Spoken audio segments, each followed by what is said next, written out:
नमस्कार, स्वागत है आप सभी का आध्यात्मिक शक्ति में, जहां आत्मा की यात्रा शुरू होती है।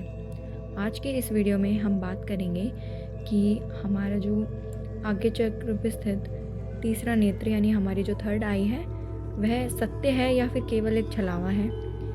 क्या यह आप सभी को लालच देने का और आपके पथ से भटकाने का एक तरीका है, या आप इसका सही उपयोग करके, सदुपयोग करके आप अपने इष्ट के भी दर्शन प्राप्त कर सकते हैं।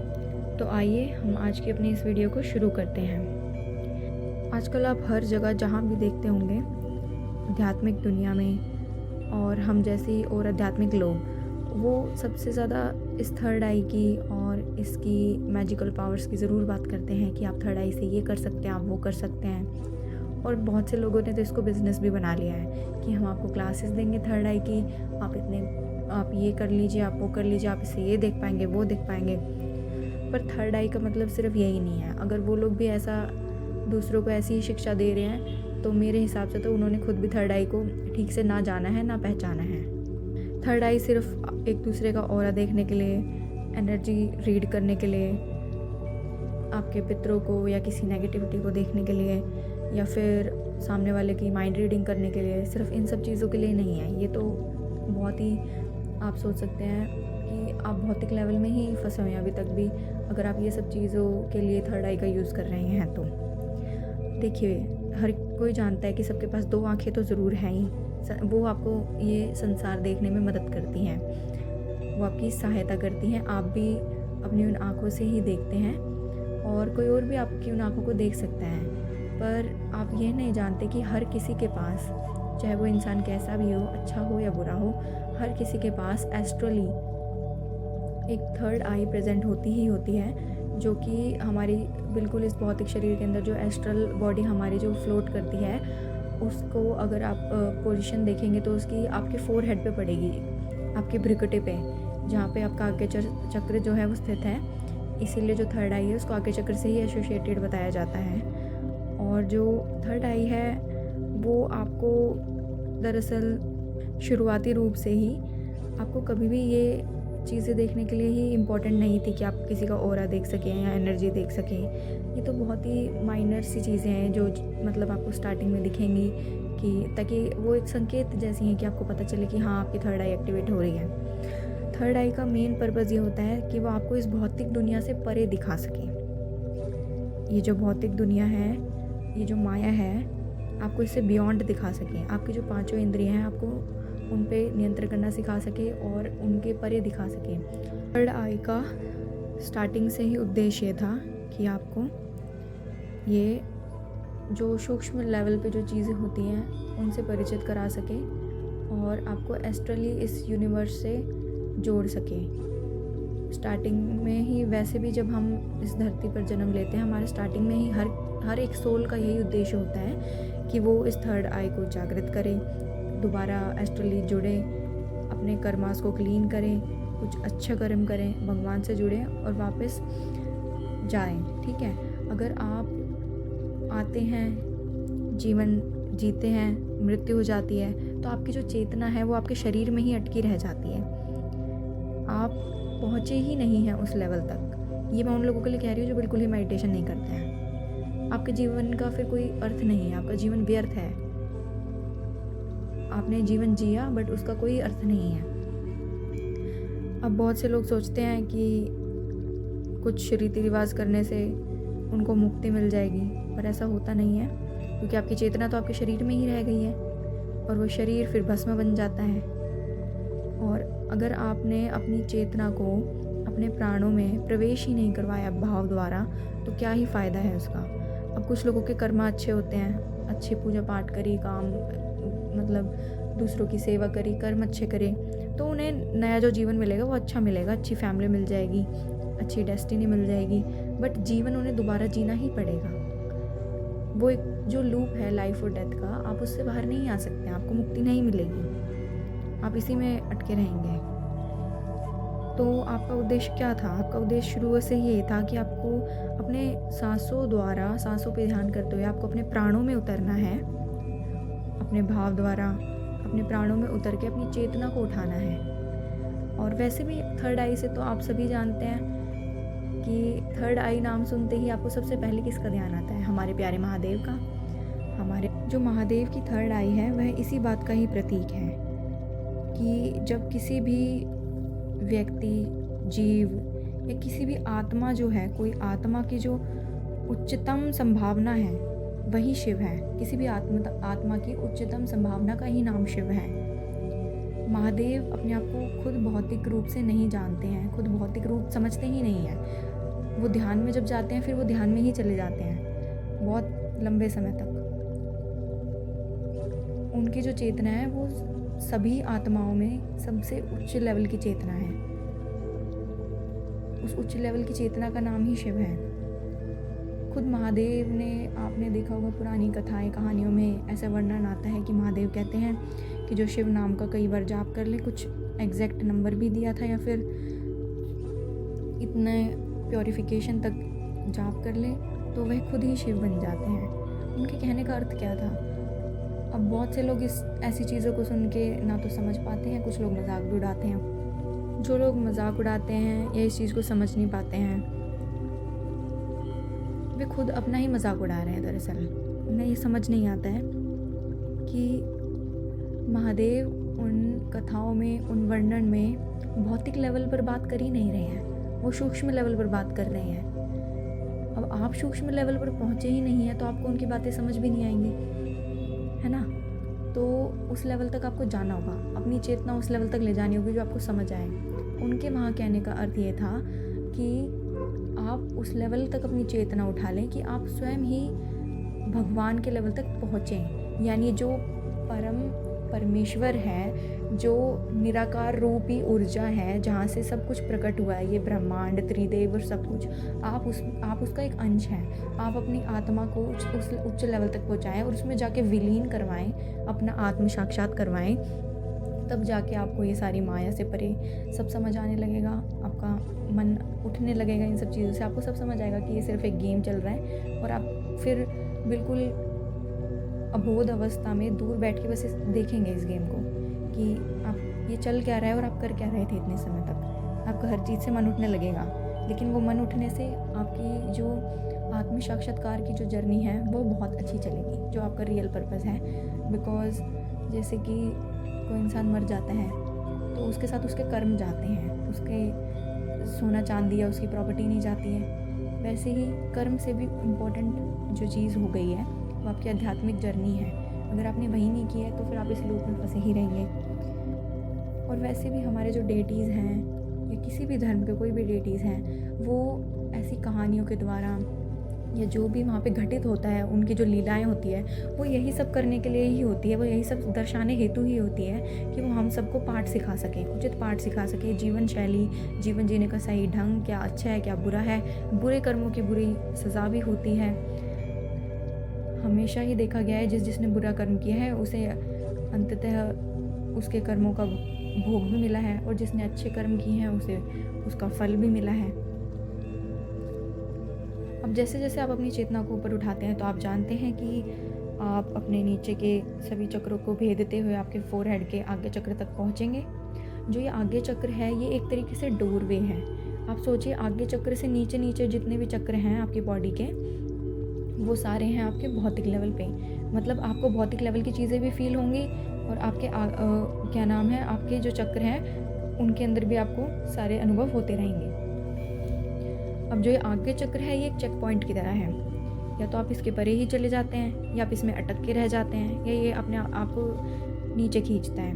क्योंकि आगे चक्र के साथ आती है पावर, और पावर के साथ हमेशा आती है प्राइड।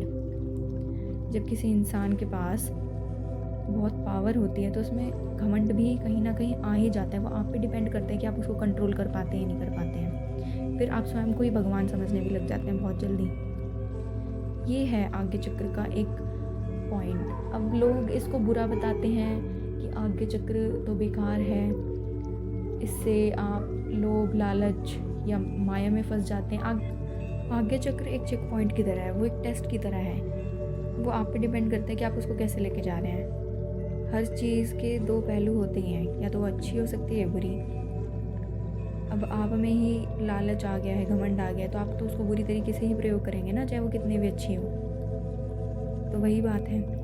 कि आप उसको किस तरीके से देखते हैं। आज्ञा चक्र आपको अपने पांचों इंद्रियों पर काबू करना सिखा सकता है। वो आपको बाहरी स्वरूप यानी आपके स्थूल शरीर से आपको प्राण शरीर जो है उसके अंदर प्रवेश करना सिखा सकता है, जो बहुत ही ज़रूरी है। उसके बिना आप ऊपर यानी शैशास्त्र चक्र तक जा ही नहीं सकते हैं। और शैशास्त्र चक्र और आज्ञा चक्र में वैसे ही 7 पड़ाव वैसे ही हैं। और बहुत से लोगों को लगता है ना, थोड़ी सेंसेशन हो रही है उनको सर पे या कुछ है, और उन्हें लगता है हमारा तो शैशास्त्र चक्र भी जागृत हो गया है। तो वो आप भ्रम में ना जिए कृपा कर। वो कोई आपका शैशास्त्र चक्र जागृत नहीं हुआ है। क्योंकि शैशास्त्र चक्र की कोई सेंसेशन ही नहीं होती है।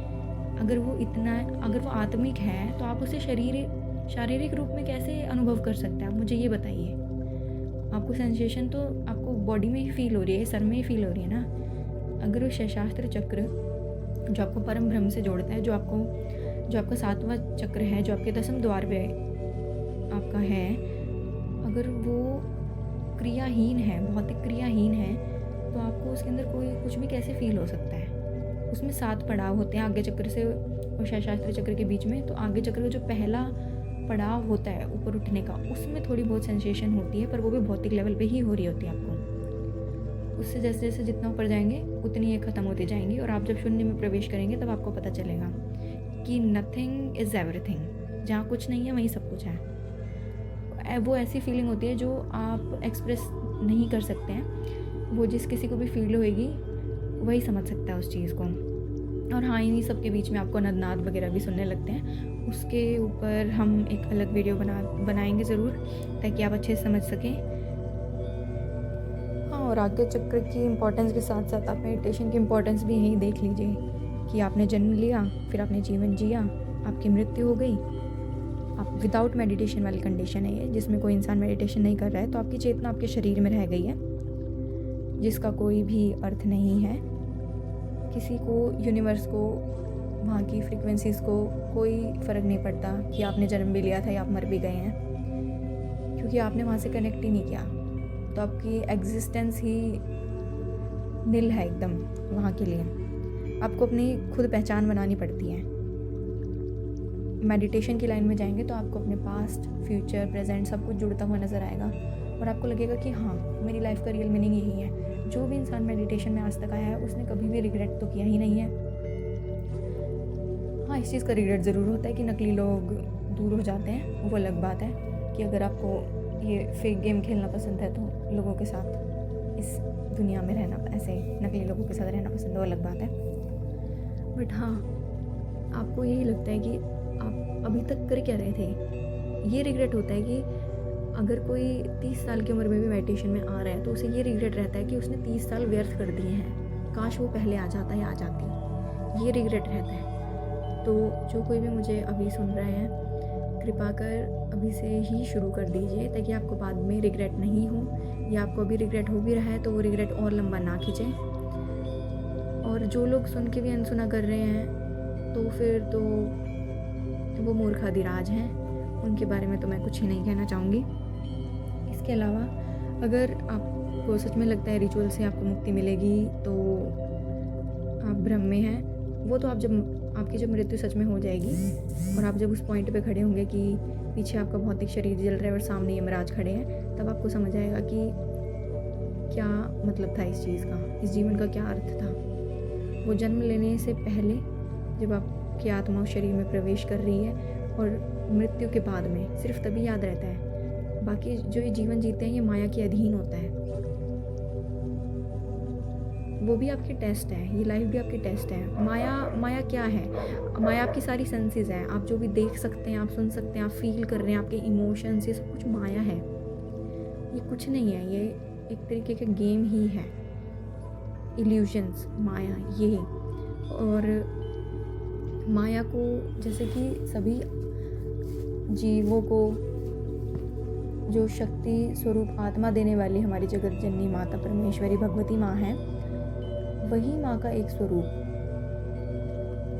जो देवी भुवनेश्वरी यानी देवी महामाया के नाम से भी प्रसिद्ध है, वही देवी हैं जो सभी जीवों को, इस ब्रह्मांड में सभी जीवों को यह अधिकार देती हैं कि वह सब इन इंद्रियों का इस्तेमाल कर सकें और जो भी आपकी सेंसेस के द्वारा आप सुनते हैं, बोलते हैं, फील करते हैं, वो सब कुछ कर सकें। दरअसल वो भी एक टाइप का टेस्ट ही होता है आपका जो चल रहा होता है कि आप उन इंद्रियों पे काबू कर सकते हैं, नहीं कर सकते हैं। और अगर आप इस टेस्ट में, इस परीक्षा में अव्वल दर्जे से पास होते हैं तो माता आप पे अपनी कृपा भी करती हैं। आपको आध्यात्मिक जर्नी तभी मिलती है जब आप उसके लिए बने हों। अध्यात्म हर किसी को नहीं मिल जाता है। अध्यात्म उसी को मिलता है जो खुद इस ब्रह्मांड द्वारा और भगवानों द्वारा चुने गए होते हैं। और आप थर्ड आई पे काम करके अपने इष्टों के भी दर्शन प्राप्त कर सकते हैं। दर्शन कई टाइप के होते हैं, जैसे कि ध्यान दर्शन, स्वप्न दर्शन, या फिर आपको सुबह सुबह ब्रह्म मुहूर्त में भी दर्शन होते हैं। आपके आंखों के सामने क्लाउड से रोशनी आ जाएगी और आपको अपने इष्ट की छवि बनती हुई नजर आएंगी, तरंगों में या फिर अलग अलग तरीक़ों से आपको अलग अलग टाइप के दर्शन होंगे। अगर आपके थर्ड आई जागृत ही नहीं है, आपका आज्ञा चक्र जागृत नहीं है, तो आपको दर्शन नहीं होने वाले आपके भगवान के, आपको नहीं हो पाएंगे, आप कभी भी नहीं देख पाएंगे। तो आप थर्ड आई को इस तरीके से देखिए ना कि थर्ड आई आपको इसलिए चाहिए, और आप अपनी थर्ड आई पे भी प्रार्थना करके बैठे कि हे मेरी भ्रुकुटी की तीसरे नेत्र, मुझ पे कृपा करो, मेरा साथ दो कि मैं अपनी इष्ट की, जो भी आपके इष्ट हैं उनका श्री नाम लेते हुए कि आप उनके दर्शन कर सकें, और आपके जो भ्रुकुटी नेत्र है वो आपकी इस कार्य में सहायता करें। तो वो क्यों आपको इधर उधर भटकाएगा या क्या कुछ करेगा? वो तो आपके मन की जो विचार भावनाएं रहती हैं उस हिसाब से वो कार्य करता है। अगर आप सोचेंगे कि आपको ये भी हो जाए, वो भी हो जाए, अगर आप थर्ड आई का यूज़ ही या पाना ही उसलिए चाह रहे हैं कि आप किसी बेफालतू के काम के लिए उसका यूज़ कर सकें, जैसे कि किसी का ऑरा देख लिया या कुछ कर दिया। ऑरा देखना तो फिर भी कोई नेगेटिव काम नहीं है, बट बहुत से लोग इसका दुरुपयोग भी करते हैं। कई लोग तो ब्लैक मैजिक में या दूसरों की शक्ति चुराने के लिए भी करते हैं। जैसे किसी ने देख लिया आपके साथ इस देवी देवता की शक्ति है या कुछ है, तो उसे उसकी छीनने की आपसे प्रयत्न करेंगे। वैसे उनकी इतनी ज़्यादा वो पावर नहीं होती है कि कोई देवी देवता की शक्ति छीन ले। दरअसल आपके साथ देवी देवता की डायरेक्ट शक्ति नहीं, छोटे आपके ही भाई बहन, जो पिछले जन्म में, भाई बहन से मेरा अर्थ है साधक साधिकाएं, जो पिछले जन्म में उन्हीं देवी देवताओं के भक्त रहे या भक्तिनी रह चुके हैं, तो वही सूक्ष्म शरीर से सिद्धि या फिर ऐसे ही पावर्स बनते हैं। पहले तो वही कनेक्ट होते हैं आपसे, फिर धीरे धीरे जिस ऊपर लेवल पे जाएंगे, फिर योगिनियाँ, गण, ऐसे ऐसे करके कनेक्ट होंगे। फिर लास्ट में कहीं जाके आपका जब आत्म साक्षात्कार होगा, तब आपको अपने प्रभु के दिव्य उसी शक्ल में आपको उनके दर्शन होंगे, जो उनके विराट रूप के दर्शन होते हैं, वो प्राप्त करने हैं। और वो देख भी आप कैसे पाएंगे? तभी देख पाएंगे जब थर्ड आई आपकी एक्टिवेट हो। आपकी दो आंखों से आप देख भी नहीं सकते, उसके लिए आपको थर्ड आई की ज़रूरत है ही है। तो इसीलिए आप पे ही डिपेंड करता है कि आप किस चीज़ को अच्छे के लिए या बुरे के लिए यूज़ करते हैं। तो अगर आप थर्ड आई को बहुत अच्छे कामों के लिए यूज़ करेंगे तो ऑफ कोर्स वो आपके लिए एक ब्लेसिंग की तरह आएगी, और आपके भगवान, आपके प्रियतम देवी देवताओं तक के लिए वो आपके लिए एक ब्रिज का काम करेगी। आपको उन तक पहुंचाने के लिए, आपको उनके दिव्य दर्शनों, इस चीज़ में आपकी सहायता करेगी। आपको उनके अनुभव भी होंगे, और भी बहुत सी अद्भुत अनुभव होते हैं इसमें।